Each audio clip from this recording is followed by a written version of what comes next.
Because in my opinion, these are the top two reasons why most people fail at manifesting an SP or whatever. It's because the lack of accountability, mentally undisciplined, and number two, they're not really attacking their subconscious beliefs. They're not revising in a sense. They're not going back to the past and saying, oh, I gotta fix this. I gotta look this over. They're not doing none of that stuff. If you want to call it revision, cool. If you want to call it shadow work, cool. You know what's funny? The other day I was watching something. I forget what I was watching. It might have been something with the P. Diddy trial. I think they were talking about Cassie and her going to therapy or whatever. And I think they had mentioned that she had did EDMR. If you don't know what EDMR is, look it up. I'm not going to go into it in this video. Do you guys realize that EDMR is basically revision and that is a therapy modality? This is why you constantly hear Tim and I say, all of this shit is the same, no matter how you try to slice it. People say, oh, I don't need to do shadow work. Well, okay, cool. Go ahead, say that. But if you look at Neville Goddard constantly said, well, I can't say he constantly said, but Neville Goddard said that the cause of evil are the unrevised scenes of the past. So you need to revise them. Again, he didn't call it EDMR, but when you look at what EDMR is and what it consists of and how it works, essentially, that's what it is. You're revising the past. And the way that EDMR is done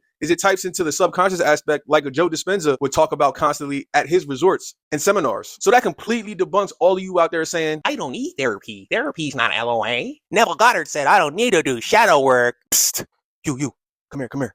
Do me a favor. Shut the fuck up for life. And this is why so many of you stay stuck, is because you keep listening to these idiots in the comment section or some of these coaches that think they know what LOA is and think, oh, yo, you don't have to do that. All you got to do is this.